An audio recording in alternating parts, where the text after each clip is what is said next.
Shalom Bapak Ibu Saudara dan teman-teman yang dikasihi oleh Tuhan. Kembali lagi di Studio Kristen. Dan saya berterima kasih kepada teman-teman dan Bapak Ibu yang sudah mendukung perkembangan channel ini dengan cara subscribe, komen, dan share. Baiklah Bapak Ibu dan teman-teman yang dikasihi oleh Tuhan, pada kesempatan kali ini kita akan menyaksikan kesaksian seorang murtadin yang mengalami perjumpaan dengan Tuhan Yesus. Bapak dan ibunya adalah guru pesantren dan anak dari guru pesantren ini murtad dan pilih percaya Yesus. Nah, mari kita dengar bagaimana kesaksiannya, seperti apa dia berjumpa dengan Tuhan Yesus. Ya, mari kita simak dan memberikan komentar-komentar yang baik. Ini dia videonya. Selamat menyaksikan. Tuhan Yesus memberkati kita. Jadi Widya mau kasih kesaksian bagaimana perjalanan Widya menjadi orang percaya Kristus dan bisa menerima Yesus Kristus sebagai Tuhan dan Juru Selamat ya. Pada waktu itu sih Widya sedang ada di perantauan, Widya lagi kerja. Karena Widya punya empat bersaudara dan Widya punya 3 adik. Jadi pada waktu itu Widya merantau, mungkin dari kampung halaman Widya untuk ke tempat perantauan jaraknya 5-6 jam ya Bapak Ibu Saudara terkasih, cukup jauh juga perjalanan. Ini pada waktu itu Widya sudah merantau di perantauan juga cukup lama ya. Widya jauh dari orang tua juga, apalagi Widya merantau sendiri. Widya tidak membawa teman dari kampung halaman Widya, teman ataupun saudara. Widya tidak ada di sana ya. Jadi Widya hanya sendiri saja. Puji Tuhan, Widya juga punya banyak teman yang bisa saling mengerti, saling membantu, dan sama-sama kita bersama di perantauan karena sama mungkin orang perantauan juga ya. Jadi pada waktu itu ketika Widya terlahir dari seorang Muslim ya. Bahkan sampai saat ini ibu dan bapak Widya masih Muslim. Mereka sempat bekerja di salah satu pondok pesantren. Ya puji Tuhan, pada waktu ibu dan bapak Widya di pesantren, Widya merantau. Mungkin tepatnya ya masih di sekitaran Sumatera juga ya Bapak Ibu Saudara terkasih. Jadi pada saat itu ketika Widya sudah merantau, Widya sudah di tempat pekerjaan, begitu banyak banget ya mungkin atau itu memang yang Widya alamin sih, dari banyaknya masalah bertubi-tubi sekali, dari masalah keluarga, teman, bahkan di tempat pekerjaan juga Widya dapat omongan dari orang yang enggak gitu ya, mungkin itu tuduhan, fitnahan, seperti Widya dibilang orang yang tidak baik, mohon maaf mungkin seperti wanita malam seperti itu. Tapi Widya itu semua yang Widya alamin ya. Jadi pada saat itu Widya down banget, Widya putus, seperti tidak punya harapan lagi. Untuk Widya pun gimana ya, mau merasakan kenapa ya di saat Widya seperti ini, seperti tidak ada pertolongan Allah yang Widya percaya dulu. Allah Subhanahu wa Ta'ala itu tidak pernah hadir di dalam hidup Widya yang Widya rasakan. Karena setiap Widya sholat setiap waktu, walaupun di tempat pekerjaan Widya tidak pernah melihat, walaupun Widya di tempat kerjaan sekalipun Widya tetap sholat, mengaji. Dan pada saat Widya dapat masalah, Widya terus menangis seperti Widya tidak mempunyai jawaban hidup, putus asa sekali, tidak ada harapan. Semua Widya rasakan. Tetapi puji Tuhan, semua berkat kemurahan Tuhan ya. Di situ Widya juga ketika pada malam itu sih kejadiannya, waktu malam Widya nggak bisa tidur, Widya tidak bisa tidur, Widya terus gelisah, usik sana usik sini, rasanya nggak enak banget gitu ya, seperti ada seseorang yang mau menyampaikan sesuatu sama Widya. Tapi Widya belum peka, sampai di situ juga sudah tengah malam, Widya belum bisa tidur. Widya ambil air wudhu, terus Widya sholat di tengah malam. Dan ketika di tengah malam Widya sholat, Widya di situ pun Widya nangis, sejadi-jadinya nangis, seperti udah deh, kayak nggak ada lagi rasa harapan, itu sudah putus asa, kecewa segala macam, seperti tidak ada penyertaan Allah tersebut kepada Widya gitu ya. Kenapa di saat Widya ada masalah Allah tidak memberikan kelegaan ya, atau memberikan pertolongan, tidak menjawab setiap doa-doa Widya, setiap kali Widya sholat, Widya berdoa, tetapi tidak ada jawaban. Bahkan seperti Widya tidak ada merasakan sesuatu apapun dari hal tersebut walaupun Widya sholat mengaji. Tetapi pada malam hari itu setelah sholat, Widya berdoa, Widya nangis sejadi-jadinya, nangis. Widya meminta, ya Allah ya Robi, jika memang benar Allah itu ada, Widya sampai berdoa seperti itu, jika memang Allah itu ada, Allah tunjukkan sama Widya, Allah tolong Widya, Allah jawab setiap doa-doa Widya. Jika memang benar Allah itu ada, tunjukkan jalan yang lurus supaya Widya tahu apa yang Widya sembah, supaya Widya tahu mengikuti jalan mana yang harus Widya ikuti. Widya sampai rasanya sudah putus asa sekali, Bapak Ibu Saudara terkasih. Seperti tidak ada jawaban hidup lagi. Sungguh di situ sudah Widya berpasrah saja. Jika memang benar Allah itu ada, Allah tunjukkan sama Widya. Dan saat itu Widya sudah siap sholat, Widya sudah selesai berdoa. Widya masih belum bisa tidur juga, musik sana lagi sini, gelisah ya rasanya. Tapi waktu itu tuh Widya mau tidur lagi, dia ambil air wudhu, lalu Widya tiduran sampai karena Widya tuh menangis, mata sudah bengkak. Jadi Widya tertidur, terlelap sedikit. Widya terlelap, Widya sudah ada di alam mimpi, dimana yang mimpi Widya tersebut dibawa ke suatu tempat yang haleluya, luar biasa sekali, yang tidak pernah Widya rasakan di sebelumnya, walaupun itu di dunia nyata, di dalam mimpi itu tidak pernah. Dimana Widya di dalam mimpi tersebut sudah rasa damai sekali hati Widya merasa damai, rasa mempunyai harapan yang luas. Harapan Widya seperti sudah, Widya nggak rasa gimana ya, Widya nggak rasa putus asa lagi. Tapi Widya masih heran ya, ketika Widya dibawa ke mimpi tersebut, Widya melihat ke kiri ke kanan gitu, dimana tempatnya luar biasa sekali indah, Bapak Ibu Saudara terkasih. Di situ tempatnya sejuk sekali, seperti sungai, tapi dia bukan sungai. Airnya jernih sekali, dan di situ banyak bebatuan alami. Tempatnya sejuk, rasa hati damai, adem, ayem semua. Sudah ada harapan, seperti ada jawaban hidup. Dan ketika Widya melihat ke kiri ke kanan, banyak sekali burung merpati. Banyak sekali burung merpati yang berterbangan, yang hinggap di bawah. Luar biasa. Dari situ sudah banyak burung merpati, dan Widya dibawa ke suatu tempat. Nah, tempatnya itu gelap sekali. Haleluya, semua berkat kemurahan Tuhan. Dia dibawa ke suatu tempat yang gelap, tidak ada satupun orang. Di situ seperti bangunan kosong, tapi tidak ada satupun orang ataupun cahaya-cahaya apa, gelap sekali, tempatnya gelap, tidak ada satupun orang. Dan di situ dia jongkok di sudut bangunan tersebut sambil menangis, menundukkan kepala Widya seperti kalau orang menangis gitu ya, Bapak Ibu Saudara yang terkasih.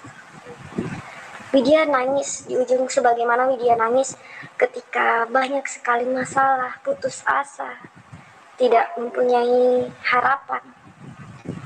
Haleluya, semua berkat kemurahan Tuhan itu semua sungguh Yesus ajaib dan luar biasa. Jadi pada saat itu datang seorang yang dengan cahaya kemuliaannya luar biasa sekali, melebihi lampu dari berapa puluh watt saja itu. Sampai itu Widya mimpi, tapi seperti gini karena silau sekali, Bapak Ibu Saudara yang terkasih, silau sekali.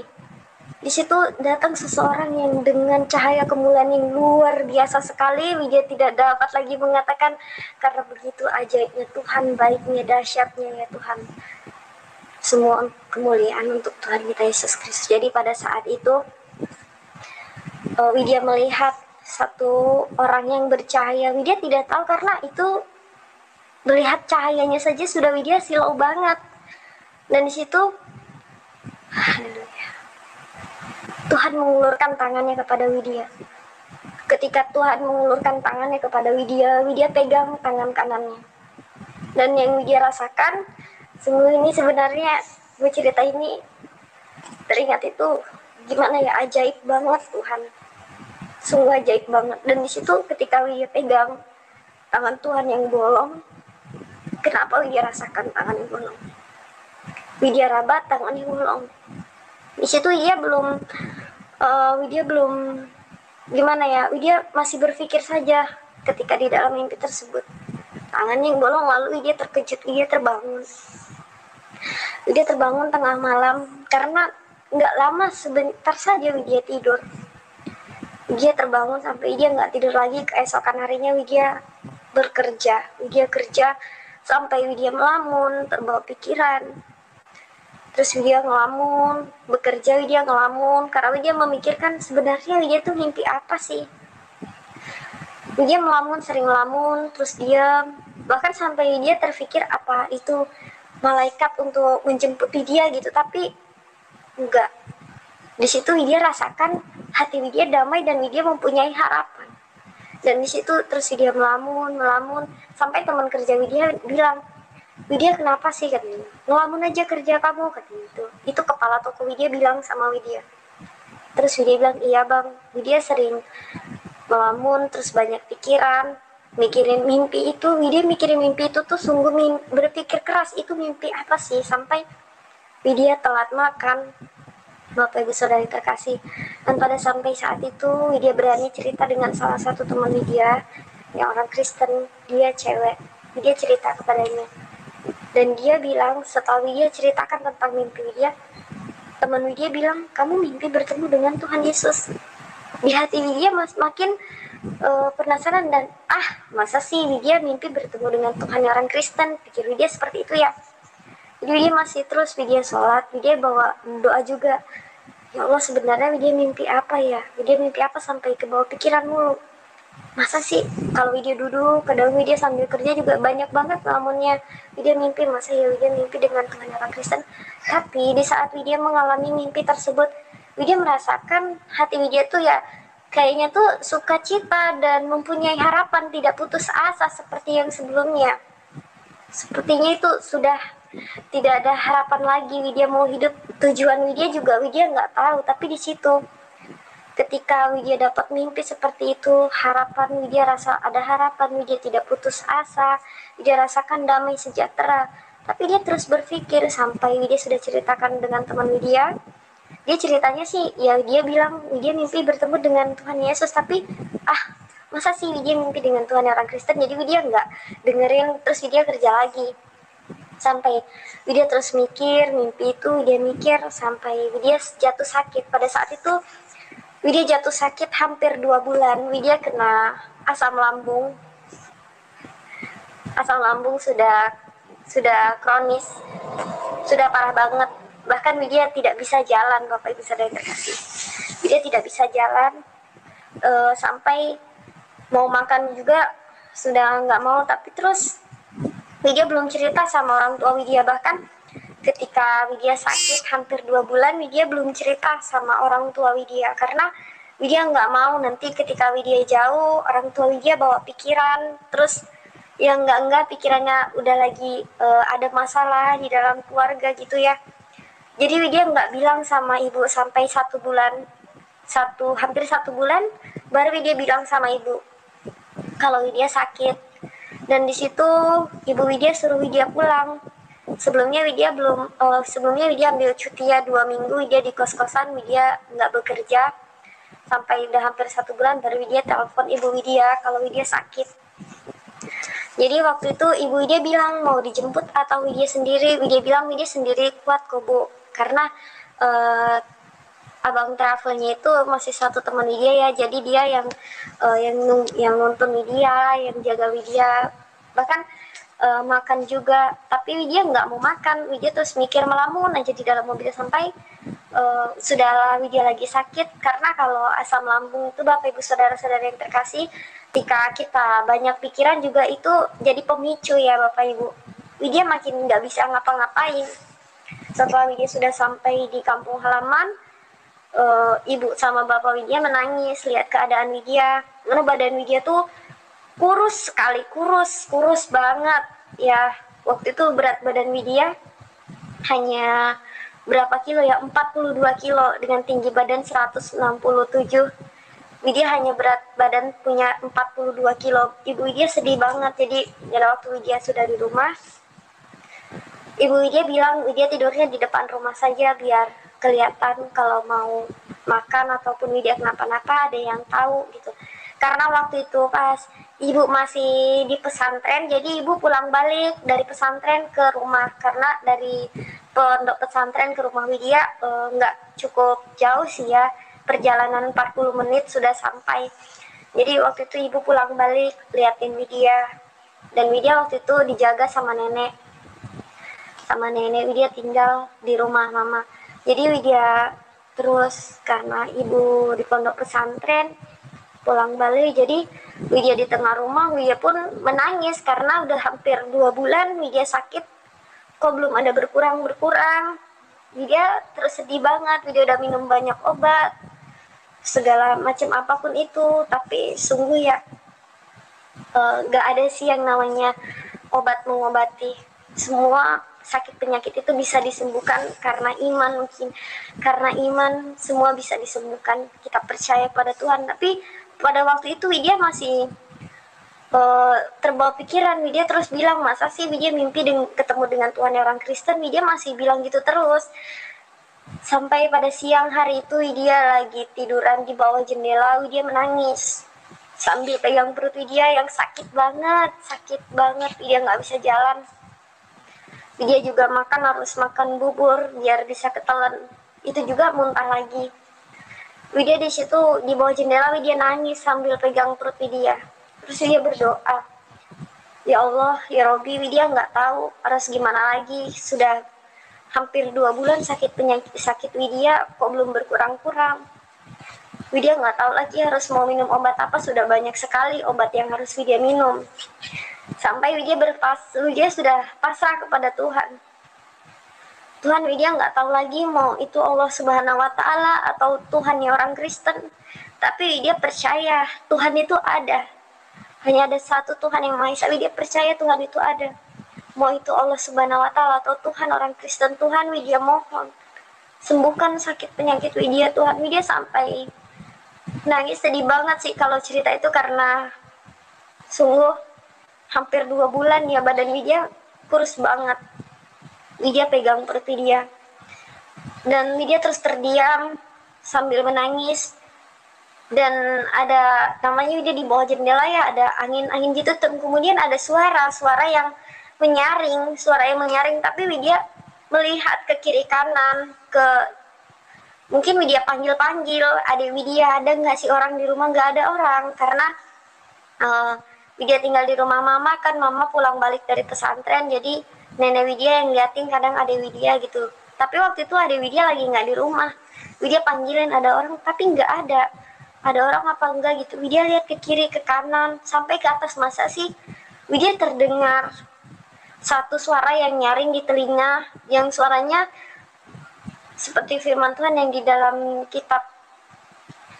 Alkitab, akulah jalan kebenaran dan hidup, tidak ada seorang pun yang datang kepada Bapa kalau tidak melalui aku. Widya kaget banget. Widya terus mikir, ini suara apa ya, tapi suaranya nyaring di telinga itu. Widya lihat ke kiri ke kanan, siapapun tidak ada orang. Bapak Ibu Saudara yang terkasih, Widya tambah menangis. Ya ampun, Tuhan udah sakit banget perut Widya gitu ya. Widya makin menangis lagi. Widya dapat suara kayaknya tuh pada waktu dari Widya dapat mimpi sampai ketika Widya mengalami sakit. Ada saja yang sebenarnya itu Tuhan mau katakan dengan Widya, tapi Widya belum peka karena Widya tuh Widya masih Widya masih terus mikirin, masa sih Widya mimpi bertemu dengan Tuhan orang Kristen. Mungkin di kesaksian sebelumnya Widya cerita hanya singkat saja, tapi begitu pada waktu pas Widya sudah dapat terdengar suara yang menyaring, sebenarnya banyak sekali yang terus kayak ada saja pendengaran bahkan hati Widya mendorong untuk menyanyi nyanyi lagu-lagu pujian. Sebelumnya sih memang Widya terakhir dari keluarga muslim Bapak Ibu Saudara yang terkasih. Tapi Widya ada suka satu lagu rohani yang judulnya Kukan Terbang Tinggi Bagai Raja Wali, itu dia suka banget. Jadi di situ ketika Widya sudah dengar suara nyaring itu, sebenarnya tuh hati Widya kayak pengennya tuh, kok Widya jarang banget ya, biasanya tuh Widya tuh suka-suka musik itu yang ya gimana, musik-musik duniawi segala, tapi kok Widya bisa mikirin musik ini sih. Bahkan sampai Widya bilang astagfirullahaladzim gitu ya. Dulu jangankan mau masuk ke gereja, diajak teman Widya aja mau masuk ke gereja itu seperti kayak mau masuk jurang. Astagfirullahaladzim, Allahu Akbar, la ilaha illallah, Widya nggak mau. Daripada Widya masuk ke gereja, lebih baik udah Widya mati aja. Widya nggak mau ikut-ikutan kayak orang itu. Widya bilang seperti itu sama teman Widya, ditarik-tarik, tapi dia nggak mau. Jadi puji Tuhan, haleluya, semua berkat kemurahan Tuhan juga. Dan ketika Widya sudah terdengar suara seperti itu, Widya masih memikirkan juga, tapi perlahan, nggak sampai 1 minggu sakit, Widya sudah nggak ada. Widya merasakan sakit, bahkan Widya juga seperti mimpi. Masa iya Widya ya badannya kok udah nggak sakit lagi? Widya, apa ini Widya mimpi? Tapi dia terus, ini mimpi nggak sih? Kok Widya nggak ngerasain sakit apa-apa ya?